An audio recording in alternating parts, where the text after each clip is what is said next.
이 시간 한나 에노케 나와서 특송 읽겠습니다. 특송 후에 하나님께 대하여 부요하지 못한 자라는 제목으로 성교사님 말씀 전가하실 때 많은 은혜 받으시기 바랍니다.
제 옆에서 이제 한 분 한 분 뭐 이렇게 얼굴을 뵐 수는 없지만, 저도 이제 조만간 60이 될 거고 70이 되고 또 80이 될 텐데, 인생의 선배님 되시잖아요.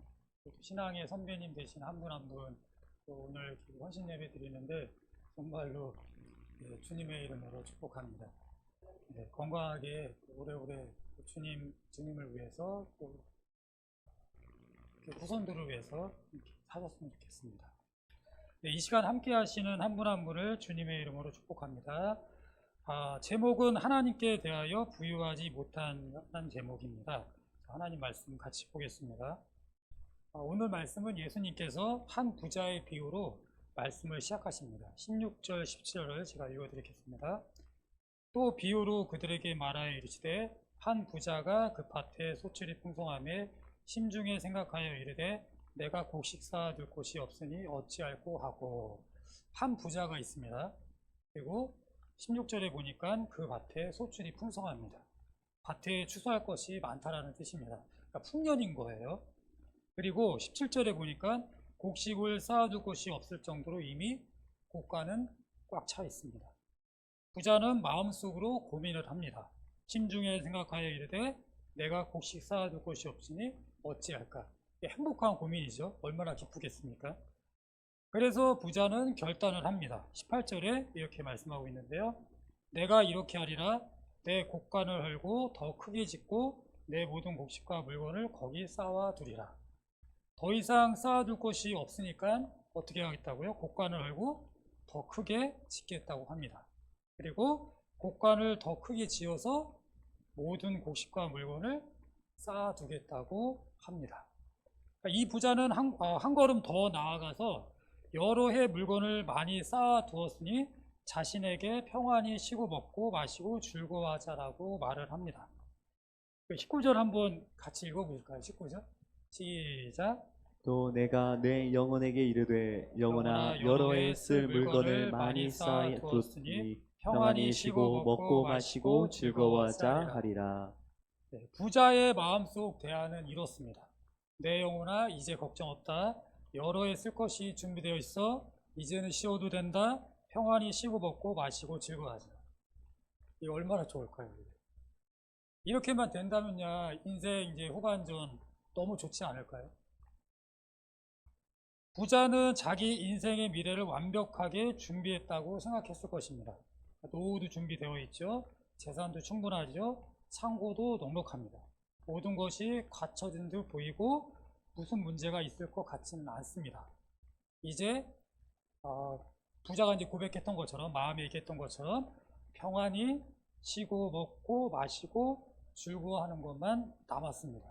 다른 건 없고 이제 쉬고 먹고 마시고 즐거워하는 것만 남았습니다. 그러나 이렇게 끝나면 너무 좋겠지만 말씀에 분명히 우리에게 주시는 말씀이 있거든요. 이 부자는 가장 중요한 것을 계산하지 못했습니다. 준비하지 못했다라는 것이죠. 그래서 20절 말씀인데요. 같이 20절 말씀 읽겠습니다. 시작. 하나님은 이르시되 어리석은 자여 오늘 밤에 내 영혼을 도로 찾으리니 그러면 내 준비한 것이 누구의 것이 되겠느냐 하셨으니. 부자의 마음속 대안은 걱정이 없고요. 여러 해 쓸 것이 준비되어 있고요. 이제는 쉬어도 되고요. 평안히 쉬고 먹고 마시자 즐거워하자는 상태예요. 이러한 부자에게 하나님이 뭐라고 말씀하시죠? 어리석은 자라고 말씀하십니다. 그러니까 왜 하나님은 부자에게 어리석다라고 얘기하셨을까요? 재산이 많아서일까요? 아니면 부자라서 그럴까요? 아니면 곡관을 헐고 더 크게 짓고 모든 곡식과 물건을 쌓아둔 것이 잘못인 걸까요? 누군가의 것을 도둑질을 했나요? 아니면 사기꾼인가요? 그런 내용이 전혀 없어요. 그는 열심히 일해서 성공한 사람입니다. 그런데 왜 하나님은 부자에게 어이구 수고했다라고 말씀하시지 않고 어리석은 자라고 말씀하십니다. 왜 이렇게 말씀하신 걸까요? 그래서 이것을 우리가 알아보기 전에 찾아볼 게 있는데요. 17, 18, 19절을 한번 보여주실래요? 저 말씀에 보면요. 자세히 한번 들여다보세요. 반복되는 단어가 있습니다. 한번 아이고. 벌써 띄워주시면 깜짝 놀랐습니다. 다음 거 다시 앞으로 좀 돌려주세요. 예, 없다고 생각하시고 한번 17, 18, 19절 한번 봐보세요. 반복되는 단어. 예. 이렇게 되면 너무 빨리 끝날 수가 있어서 네.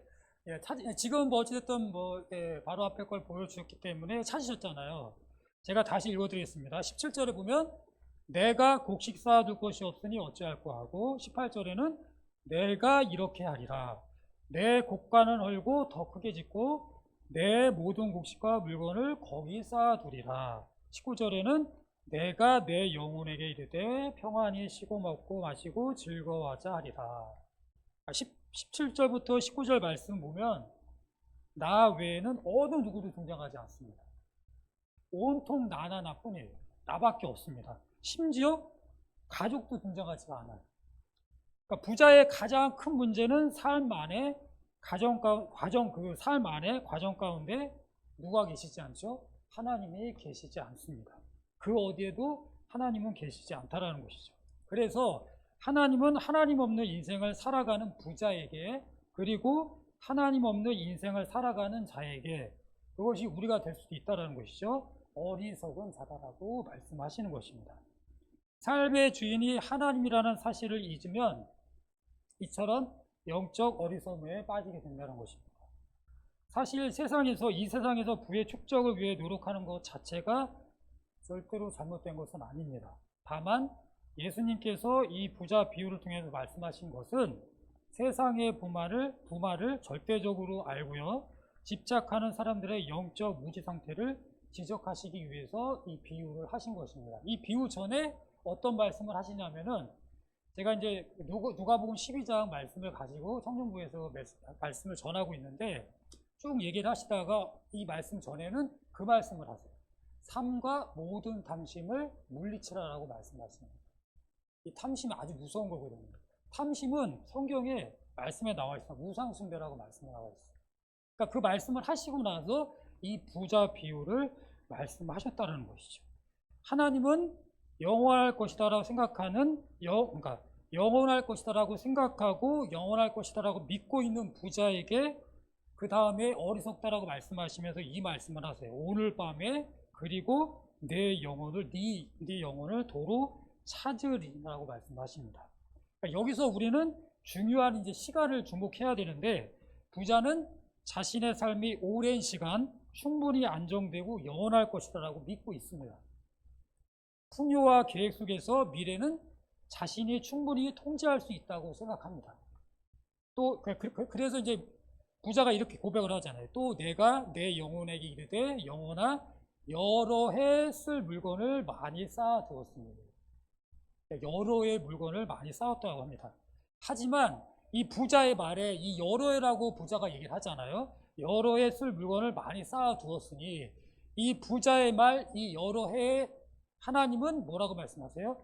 오늘 밤이라고 말씀하신다는 거죠. 우리에게는 여러 해라고 하지만 우리가 여러 해라고 말할 수 있지만 하나님은 오늘 밤이라고 우리에게 말씀하신다는 거죠. 부자가 미래를 장기적으로 설계한 바로 그 순간 하나님은 그의 인생이 오늘 끝날 수 있음을 선언한 것입니다. 내가 여러 해라고 얘기하고 그것을 믿고 반드시 그렇게 될 것이다라고 나아가고 있지만 하나님은 오늘 밤이라고 말씀하신다는 것이죠. 오늘 밤이라고 얘기하시면서 말씀하시면서 또한 뭐라고 말씀하시느냐? 내 영혼을 도로 찾으리라고 말씀하십니다. 부자는 내가 내 영혼에게 이르되 이렇게 얘기를 해요. 그러니까 내 영혼아라고 말하지만 그러니까 내 영혼이라고 얘기하는 거예요. 내가 주인이라는 거죠. 하지만 하나님은 뭐라고 말씀하셨다고요? 네 영혼을 도로 찾으리라고 말씀하십니다.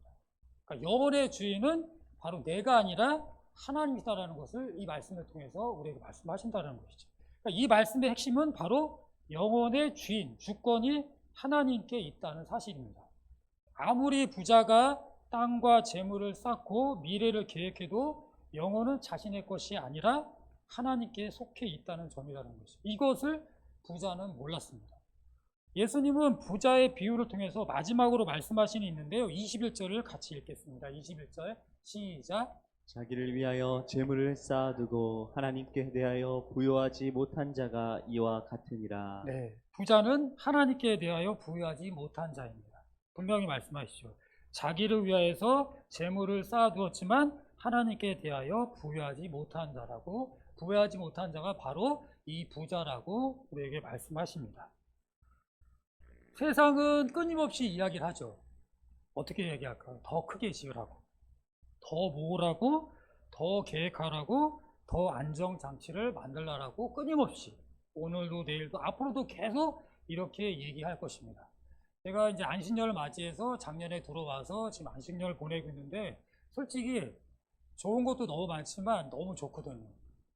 외국에서 그것도 좀 안 좋은, 좀 우리나라보다 좀 못 사는 나라잖아요.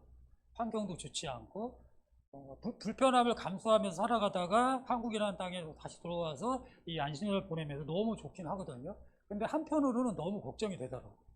이러다가 신앙이고 뭐고 이 우리나라 사람이 다 팽개치고 하나님 없이 살아갈 수도 있을 것 같다라는 이 좀 뭐랄까 걱정이 생기게 되더라고요. 너무 좋아요, 한국이라는 나라가. 그 정도로 지금 한국은 너무 잘 살고 있고 앞으로도 더 잘 살겠죠. 생활 수준이 더 높겠죠. 경제적으로도 풍요할 수도 있겠죠. 지금 뭐 못 산다, 어렵다, 힘들다고 얘기했지만 저쪽은 더 못 살거든요. 더 힘들거든요. 비교할 수가 없거든요. 그리고 알다시피 90년대보다 2000년대 초반보다 지금 더 잘 살거든요. 더 풍요롭거든요. 그런데도 계속해서 우리는 어렵다, 힘들다라고 얘기하고 못 산다 이런 얘기들을 많이 하잖아요, 보통. 그러면서 생각이 들었던 거는 이런 마음을 가져서는 안 되는데 솔직히 제 이제 솔직한 마음을 고백하지만 이거 그냥 계속 한국에 있어야 되나 이런 생각이 들 때가 있어요. 너무 좋으니까요. 저런 삶을 10년 이상 살다 보니까 들어와서의 삶은 너무 좋은 거예요. 그러니까 이게 이래서 참 이게 정말 정신 차리지 않고 깨어있지 않으면 이런 생각을 할 수밖에 없고 이런 생각을 계속 하다 보면은 결국에는 그렇게 살 수도 있겠구나, 살고 있겠구나라는 생각을 하게 되는 좀 그런 시간이 됐던 것 같습니다. 그래서 하나님이 이제 예수님이 오늘 이제 우리에게 강조하시는 말씀은 분명한 거라는 것이죠. 세상에 재물을 쌓아두는 삶만으로는 영혼의 안정과 평안을 보장할 수 없다라는 것입니다. 우리가 아무리 계획하고 쌓아두어도 영혼의 주인은 하나님이십니다. 세상의 계획과 재물에만 의지하며 안심하는 삶은 결국엔 허망한 꿈이라는 것이죠. 어리석은 자여 오늘 밤에 내 영혼을 도로 찾으리니 그러면 내 준비하는 것이 누구의 것이 되겠는가. 아무리 우리가 준비해야 한다 할지라도 오늘 밤에 네 영혼을 내가 찾아가게 된다면 네 준비한 것이 누구의 것이냐라고 우리에게 말씀하시는 거죠. 영혼의 주인이신 하나님께 대하여 부유한 삶을 사는 것이야말로 이것이 바로 하나님은 부자에게 어리석은 자라고 말씀하시지만 영혼의 주인이신 하나님께 대하여 부유한 삶을 사는 것 이것이 바로 어리석은 것이 아니라 반대로 얘기하면 지혜로운 삶이겠죠. 어리석은 것이 아니라 지혜로운 삶인 것입니다. 그렇다면 하나님은 하나님께 대하여 부유하지 못한 자, 이 부자에 대해서 말씀을 하셨는데 이것을 다르게 또 우리가 생각해 봐야 되잖아요. 그렇다면 하나님께 대하여 부유한 자는 어떤 사람일까요? 그러니까 똑같이 말씀을 통해서 제가 이제 찾아봤는데 17절, 18절, 그리고 19절, 20절에 이렇게 세 가지로 우리가 볼 수가 있는데요. 첫 번째, 같이 한번 읽어보실까요? 시작. 하나님을 인생의 주인으로 인정하는 사람입니다. 네. 17절부터 18절을 보게 되면은 여러분 보신 것처럼 그 부자는 계속해서 말하죠. 내가, 내 곡식, 내 곡간, 내가 이렇게 하리라. 그 부자의 마음과 삶의 중심은 철저히 나입니다. 계획도, 계산도, 미래도 모두 자기 자신의 기준입니다. 그러나 하나님께 대하여 부유한 사람은 계획도, 계산도, 미래도 모두 하나님이 기준이다라는 것이죠. 계획을 세우기 전에 하나님의 뜻을 묻고요. 과정 가운데 하나님의 은혜와 인도하심을 구합니다. 인생의 주인이 자기 자신이 아니라 하나님이심을 인정하며 살아가는 사람, 이 사람이 바로 하나님께 대하여 부유한 사람인 것입니다. 두 번째 같이 한번 읽겠습니다. 시작. 재물을 하나님과 이웃을 위해 사용하는 사람입니다. 네, 19절에서 부자는 또 내가 내 영혼에게 이르되 영혼아 여러 해 쓸 물건을 많이 쌓아두었으니 평안히 쉬고 먹고 마시고 즐거워하자라고 고백을 하잖아요. 심중에 재물을 자신만을 위해 쌓아두고 사용하겠다라는 심정인 거잖아요. 이 부자의 고백은. 그러나 하나님께 대하여 부유한 사람은 자기를 위해서 재물을 쌓아두기만 하지 않습니다. 하나님의 나라를 위해서 영혼을 살리는 일에 사용한다는 것입니다. 도움이 필요한 이웃을 위해서 나눕니다. 성김의 통로로 삼는다는 것입니다. 자신에게 주어진 모든 풍요는 내가 이룬 거야 라고 얘기하지 않고요. 이게 당당하게 자신감 있게 얘기하는 것이 아니라 바로 하나님의 은혜임을 고백하며 감사하며 겸손하게 기꺼이 나누며 산다라는 것입니다. 세 번째 같이 읽겠습니다. 영혼을 준비하며 참된 평안을 누리는 사람입니다. 네, 20절에서 하나님은 그 부자에게 말씀하시죠. 어리석은 자여 오늘 밤에 내 영혼을 도로 찾으리니 그러면 내 준비하는 것이 누구의 것이 되겠느냐. 부자는 여러 해를 준비했습니다. 세상의 계산은 치밀했습니다. 하지만 가장 중요한 걸 빼먹었죠. 바로 영혼의 준비는 없었다는 것입니다. 세상의 계획과 계산만으로는 영혼의 안정과 참된 평안을 얻을 수가 없습니다. 하나님께 대하여 부유한 사람은 하나님 안에서 영혼의 안전을 누리는 사람입니다. 이것이 내가 풍족하다라고 해서 그 풍족함으로 인한 어떤 그 안정감, 뭐 이렇게 좋다 이런 것들이 아니라 진정한 이 영혼의 부유함, 풍성함은 바로 어디에 있다고요? 바로 하나님 안에서만 이것을 누릴 수가 있다는 것이죠. 그것을 누리면서 참된 평안을 경험하는 사람이 하나님께 대하여 부유한 사람인 것입니다. 삶의 중심이 하나님께 있기 때문에, 하나님 안에 있기 때문에 죽음이나 예기치 못한 상황 앞에서도 흔들리지 않다라는 것이죠. 아무리 내가 많은 것들을 많이 갖고 있다 할지라도 결국에는 죽음 앞에서는 그 모든 것이 아무런 의미가 없다라는 것입니다. 살아가는 성도 여러분, 그리고 특별히 오늘 헌신 예배를 드리시는 에노 한나의 회원 한 분 한 분, 우리는 세상을 살아가며 열심히 준비합니다. 미래를 위해서 계획하고요, 자녀를 위해서 저축하고요, 노후를 위해서 준비를 합니다. 열심히 살죠. 우리가 열심히 준비하죠. 바둥바둥 최선을 다해서 살아가고 있습니다. 그 자체가 잘못은 아닙니다. 그것을 제가 얘기하자고 이 말씀을 하는 건 절대 아닙니다. 우리가 열심히 살아야 되겠죠. 열심히 살고 또 준비를 해야 되겠죠. 그러나 중요한 질문이 있습니다. 이 질문이 우리의 삶 속에서 계속 이 질문을 좀 해보셨으면 좋겠어요. 그 모든 준비와 과정 속에, 나의 모든 준비와 과정 속에 하나님이 계신가? 하나님이 함께 하시는가? 이 질문이 계속해서 우리의 삶의 질문이 되어졌으면 좋겠습니다. 하나님 없이 쌓은 국가는 언젠간 무너집니다. 하나님 없이 세운 계획은 어느 날 멈출 수가 있습니다. 아무리 견고해 보여도 하나님이 없는 인생은 참된 안전을 보장할 수가 없습니다. 우리의 생각이, 마음이, 삶의 방향이 바뀌기를 원합니다. 그래서 이걸 한번 읽어보셨으면 좋겠거든요. 네, 이 세 개를 먼저 첫 번째 거 한번 읽어보시겠습니다. 시작. 내가 인생의 주인에서 하나님을 인생의 주인으로 인정하는 삶. 네, 내가 인생의 주인에서 하나님을 인생의 주인으로 인정하는 삶을 살길 원합니다. 두 번째, 나만을 위한 삶에서 재물을 하나님과 이웃을 위해 사용하는 삶.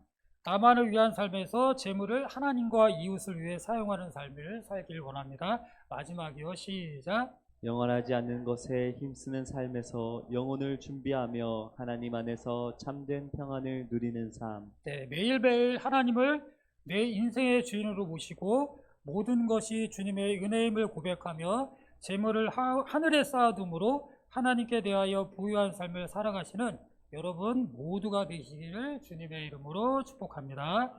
네, 기도하고 제가 기도하겠습니다. 하나님은 이르시되